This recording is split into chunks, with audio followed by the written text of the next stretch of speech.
This segment is sponsored by Alflorex Precision Biotics. Do you feel constantly bloated or get sick after eating? Well, irritable bowel syndrome is actually a lot more common than people realise, and it can be debilitating for those suffering with those uncomfortable symptoms. Trish Gavin, who had severe IBS for almost 20 years, is here to share her story of how she overcame it. And we're also going to get some practical tips for maintaining a healthy gut from Dr Shiobhan Weston from the Beacon Clinic in Dublin. Trish, you're both very welcome to the programme.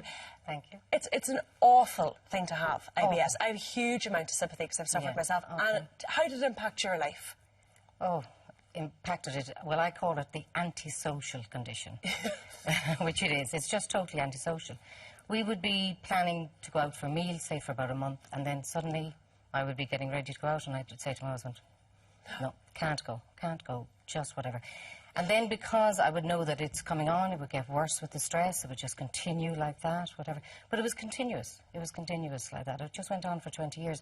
And like a lot of people wouldn't even know that I have it, because if you keep saying to people, oh, I'm sick, they'll stop asking you to go places and they say, oh, Trish is always sick. Whereas actually, I'm actually a very healthy person. I'm actually never sick. It was just always the IBS. And I always think it's something that you're actually slightly uncomfortable talking about, isn't it? Because it is IBS, irritable bowel syndrome. Well, so it's not exactly table conversation, or does it feel like that anyway? No, because people automatically think, oh, it's all gas and diarrhea and all that kind of constipation, all that kind of stuff. But actually, for me, it was mostly bloating. And the pain of the bloatingness, because your stomach is extending so much that you look 9 months pregnant with twins. Yes. You know? Yep. So, you know, the pain is horrendous. It's horrendous. So it's mostly the pain. And did you find there were trigger foods, you know, or maybe alcohol or something, or stress, that you knew, well, okay, if I do this, I'm going to suffer? Well, I call IBS, I blame stress. Now, I know you shouldn't blame everything on stress, but yeah, foods would do it. Like today, I still wouldn't touch Chinese food. MSG now would be a killer for me. Yeah. But thankfully, because of Alflorex, I can now drink red wine. Oh, thank so the Lord. And would you... All is good again. Did you try and do something to sort of counteract the stress and to keep your stress levels low? Because it's difficult, because the more you have it, the more stressed you get, the more uncomfortable you are. Yeah, I used to run for a while, and you know, well, all exercise is great for stress anyway, it was great. But I tried every diet out there. I did the Neutron diet, which is wonderful, it's great, helped lose all the weight and all that, and I felt great. But any slight thing, not only stress, but food, would just trigger it. It would just trigger it off, you know. So I tried eliminating so many different things, but it would come back. And you'd get relief maybe for a short period of time, and then suddenly it would just trigger again. Well, I was lucky. My IBS was a kind of a time thing. No matter what kind of drugs I took, over-the-counter drugs, they didn't help. So it was just time with me, 24 hours, rolled up in a bowl, and that would be it. And then you did try the Alflorex, and it has worked, you said. Oh, it's changed my life. I want to shout from the rooftops, anybody, seriously, take it, take it. It took 3 weeks, actually. I just met somebody in the street who had actually said it to me a year ago about it, and I gave her a big hug and I said, oh my God, this is the best thing that's ever happened to me, you know. And you can have your beloved glass of red wine on a Friday evening and not suffer. Oh, two! Absolutely, why not? And it doesn't affect it, you know, and it's great, yeah. I just want to shout from the rooftops, anybody, don't suffer. Just take the Alflorex, take it, and what I like about it, it's not prescription drug, because I'm not great at taking that. If I have a headache, somebody'd say, take a paracetamol.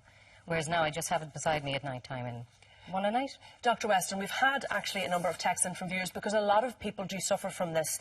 Neve in Dublin has said, I feel constantly bloated. Could it be IBS? Absolutely. But it could also be something else. I think from a medical perspective, I think you have to be a little bit wary, and you should really, doctors differ, patients die. I think it's important to try different doctors. Well, the one thing I think that all doctors will agree on is that you should see a specialist. Is an example of somebody who the GP sent them in, thought they might have had a little bit of IBS. It turned out to be ovarian cancer. Their colonoscopy was fine, but if we didn't push the interview a little bit further, have her come back to my office. We have a direct access program at the Beacon Hospital, so people don't necessarily see their doctor before they get scoped. And if they just go back to their doctor with a normal colonoscopy, you can actually miss other things. And then Barbara in Mayo has said, bread and pasta make me feel sick. For me, I would definitely appreciate that. They don't agree with a lot of people who have IBS. I think we're genetically modifying our food, and that's having a huge impact on people who actually have a normal gut. The normal gut is responding to changes that we're making in our outside food groups, and that's causing an awful lot of confusion. a lot of people who come to my office have food intolerance, and that compounds IBS. Thank you both very much for joining us. I'm glad to hear, Trish, that you're not suffering anymore. I think the advice is don't suffer in silence. IBS-free. Good, glad to hear it. Thank you. We'll take a break now, but lots more to come before the end of the show, so stay with us. This segment is sponsored by Alflorex Precision Biotics.